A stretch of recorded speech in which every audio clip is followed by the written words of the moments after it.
आप देख रहे हैं फास्ट न्यूज इंडिया। अगली खबर यूपी के प्रतापगढ़ से, जहां रेलवे में संगठन की मान्यता हेतु चुनाव के क्रम में स्टेशन प्रांगण में जनसभा का हुआ आयोजन। खबर के बारे में विस्तार से जानेंगे, उससे पहले रहिए छोटा सा ब्रेक के बाद जल्द हाजिर होंगे। इस खबर के प्रायोजक हैं फास्ट को जल्दी हो जाना तो फास्ट को बुलाना, बाइक से लेकर लग्जरी सेल्फ ड्राइव पर उपलब्ध, ग्रुप ट्रैवल के लिए लग्जरी बस भी उपलब्ध, सबसे सस्ता एक बार सेवा का मौका अवश्य दें। व्हाट्सएप करें 9048088088।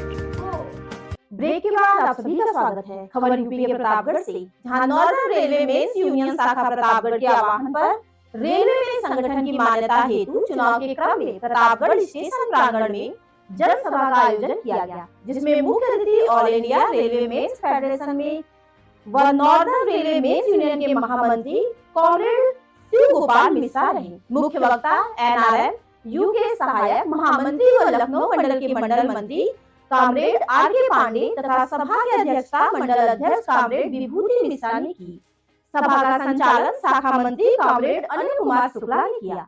इस अवसर पर अपनी बात रखते हुए महामंत्री कॉमरेड मिश्रा ने कर्मचारियों से कहा कि जिस तरह 2007 से 2013 के मध्य रेलवे में एक अकेली यूनियन होने पर भी सभी कर्मचारियों को AC का पास व सभी सुरक्षा कोटियों को लार्जेस्ट स्कीम के तहत उनके बच्चों को नौकरी दिलाने का काम किया गया। इस प्रकार यदि पुनः 2024 में एक अकेली यूनियन का चुनाव होता है तो 8वां वेतन आयोग लार्जेस्ट स्कीम को पुनः बहाल करना सहित सभी संरक्षक कोटियों को हार्ड एवं रिस्क अलाउंस दिलाया जाएगा। देखिए प्रतापगढ़ से डिस्ट्रिक्ट ब्यूरो चीफ विशाल रावत की रिपोर्ट।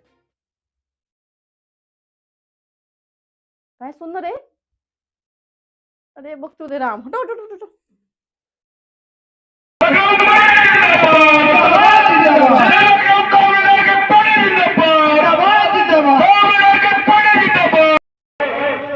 कोई दूसरी असामान्य परिस्थिति हो, नॉर्दर्न रेलवे मेंस यूनियन ने हमेशा रेल कर्मचारियों की सेवा करने का काम किया है, इसलिए हमारे लिए मान्यता का सवाल नहीं है।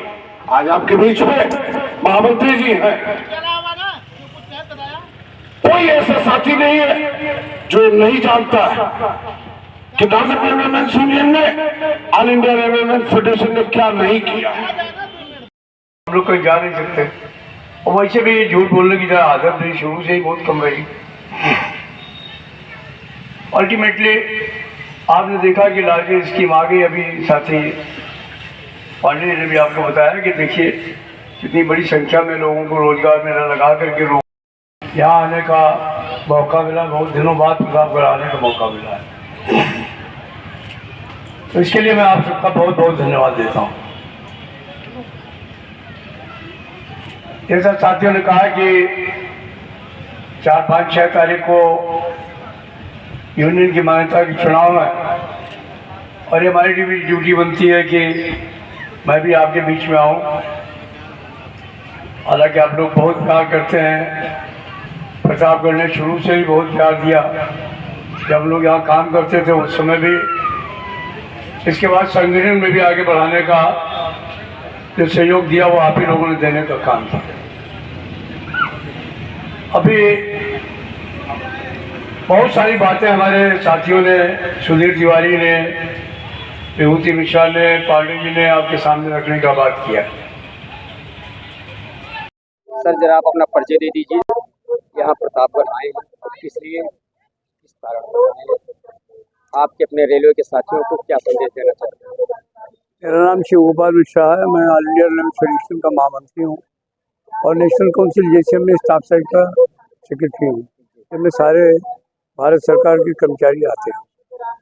आज प्रतापगढ़ आने का जो मौका है उसमें हमारे मान्यता के चुनाव होने हैं यूनियन के, जो 4, 5, 6 दिसंबर को होंगे। और मैं अपने साथियों को यही अपील करना चाहता हूँ कि ऑल इंडिया रेल फेडरेशन ने पिछले 100 वर्षों में संघर्ष के बूते पर रेल कर्मचारियों को बहुत कुछ देने का काम किया है। अभी भी वक्त है, हमने पिछले समय में रेल को बचाया है निजीकरण से, निगमीकरण से। हम चाहते हैं कि रेलवे हमारे इसी रूप में रहे। हम ये चाहते हैं कि नया वेतन आयोग आए, हम ये चाहते हैं कि इनकी वर्किंग कंडीशन में सुधार हो, हम ये चाहते हैं इनकी लिविंग कंडीशन में सुधार हो, हम ये चाहते हैं महिला कर्मचारी सुरक्षित रहें, हम ये चाहते हैं कि जो युवा कर्मचारी आए हुए हैं इनके प्रोन्नतियों के अवसर बढ़े। तो ये सारी चीज़ें करने के लिए हमारी एक ही अपील है कि उनको नार्दर्न रेलवेमेंस यूनियन को एक बार फिर भारी बहुमत से जिता करके लाना होगा, और एक बार अगर हम जीत करके आएंगे तो हम जो योजनाएं पहले बीच में हैं उनको भी पूरा करेंगे और नई योजनाएं ला करके अपने कर्मचारियों के भविष्य को सुधारने का काम करेंगे। आप लोग का काफी समय से आंदोलन चल रहा है, सरकार ने कौन कौन सी मुख्य मांगे आपकी मानी, क्या बात है? सबसे मुख्य मांग तो यही है कि उन्होंने हमारे जो साथी हैं जिनको कि 800 रुपये पेंशन, 900 रुपये पेंशन, 1200 रुपये पेंशन मिल रही थी, उनको उन्होंने जो है वो यूपीएस के नाम से ही सही लेकिन आधी पेंशन देने का फैसला कर दिया है। उसके ऊपर महंगाई राहत भी देने का काम करेंगे। उसमें समय सीमा में कुछ 20 के बजाय 25 साल किया है, हम उसको ठीक कराने का काम कर लेंगे। और जो कटौती हो रही है अभी 6 महीने की उन्होंने वापस की है, आने वाले समय में हमें पूरी आशा है कि सरकार उसको और ज़्यादा वापस करने का काम करे। महिलाओं को हर क्षेत्र में मिल रहा है योगदान, तो रेलवे में क्या और कितना उनको मिलना चाहिए? देखिए, रेलवे में तो महिलाएं जो हैं वो जो भी पुरुष हैं उनके बराबर ही तनख्वाह पाती हैं और वो हैं, लेकिन उनकी अपनी समस्याएं हैं। उनकी चाइल्ड केयर लीव में 20% कटौती हो गई दूसरे साल में, जो छठे वेतन आयोग की सिफारिश पर मिली थी। अभी हम लोग कोशिश कर रहे हैं कि वो वापस हो जाए। इसके अलावा जो उनकी वर्किंग कंडीशंस हैं उनमें सुधार होने की आवश्यकता है, क्योंकि अगर वो में सुधार नहीं होगा तो ये उनके साथ जाती होगी। एक सवाल है छात्रों का, जो आप रेल में एक उद्योग में एक यूनियन के लिए ये मान्यता का चुनाव कराया जा रहा है। जैसे कोई भी फैक्ट्री हो, कोई भी इंडस्ट्री हो, उसमें एक ही यूनियन हुआ करती है। उसी तरह रेलवे एक उद्योग है, इसमें भी एक कर्मचारियों के लिए एक उद्योग में एक यूनियन होना चाहिए। वोटर लगभग कितने वोटर हैं इसको करेंगे? कुल रेलवे में लगभग 12.5 लाख वोटर हैं। लखनऊ मंडल में 20,000 वोटर हैं। प्रतापगढ़ में इस समय 1,000 वोटर हैं। किस दिन मतदान होगा, किस दिन का परिणाम आएगा? चुनाव 4, 5, 6 दिसंबर को होगा और मतगणना 12 दिसंबर को होगी। 12 दिसंबर को इसका परिणाम आ जाएगा।